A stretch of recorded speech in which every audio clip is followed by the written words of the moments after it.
I understand that he's got to toe a line here, but it's the fact that he's talking about, hey, this group like other groups, not really making the point of we've got to change this. What did you make of that sound? I love Zach. I'm glad he got an extension, and that couldn't be further from the truth. They got there despite their offensive line, which was catastrophically terrible by any metrics, and they should take a page from Kansas City, which was they traded for Orlando Brown. They signed Joe Thuney. They drafted 2 more stars. They have to totally resurrect, reconstruct this offensive line. The most important thing for the Cincinnati Bengals next year is the health and well-being of Joe Burrow, because when he's healthy, guys, they compete for championships. If not, they have no hope. So that is job 1, 2, and 3 for the Bengals. Now, Sacho, in the meeting before the show, which we always talk about what we're going to be addressing in the show, you mentioned that you like what Taylor said and you're informed by your past. Tell us about that. Well, even before that, just to Mike T's point, Mike T, Kansas City made all those changes and still lost to the Cincinnati Bengals twice in the last 4 or 5 weeks of the season. And so there's something to be said about making changes. I get that. But I know that you don't want to overcompensate. That's what I would say, right? 2018, Chicago Bears made the playoffs. I was on that team. We lost on a double doink. We had the #1 defense, a top 10 offense, right? Well, the next year, the Bears addressed the kicking game. Don't lose on missed field goals. But you know what happened with the offense? They went from number 9 to number 29. The defense regressed as well. And so I respect Zac Taylor's comments about saying, yes, we're going to address it, of course, but this offensive line did get us there. And yes, we got sacked 9 times against Tennessee, and we still won that game. And yes, we got sacked 7 times in this game, and we still were that close to winning. And so I would not overcompensate. Of course, address the weakness, but not at the expense of everything else.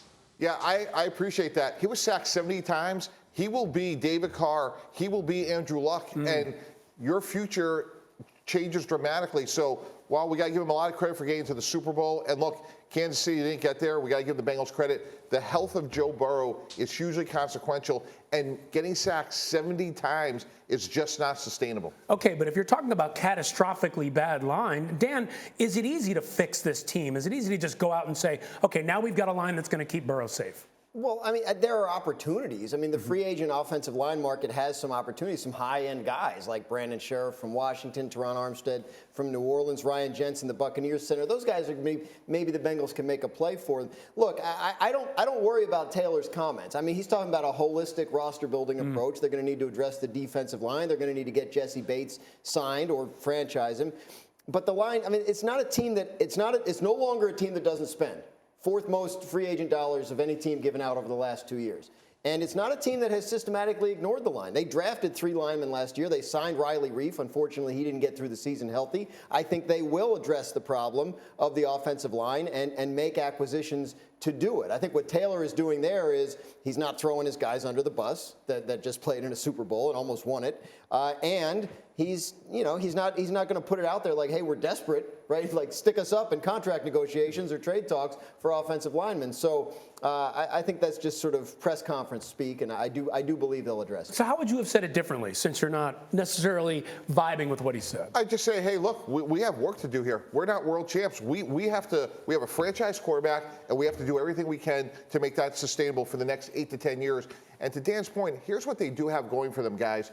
Joe Burrow has created an aura of association. Yes. The Brandon Scherfs of the world, the Ryan Jensens, they're going to want to go play and protect for this guy. They have a rock star.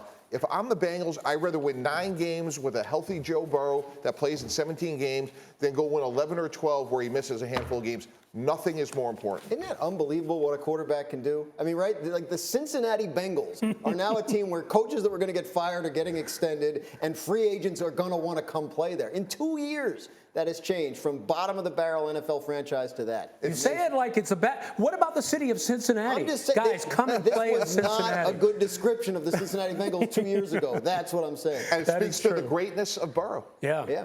Absolutely. A quarterback can make a GM's job a lot easier, especially when you're Joe Burrow. Now, thank you for watching ESPN on YouTube. For live streaming sports and premium content, subscribe to ESPN+.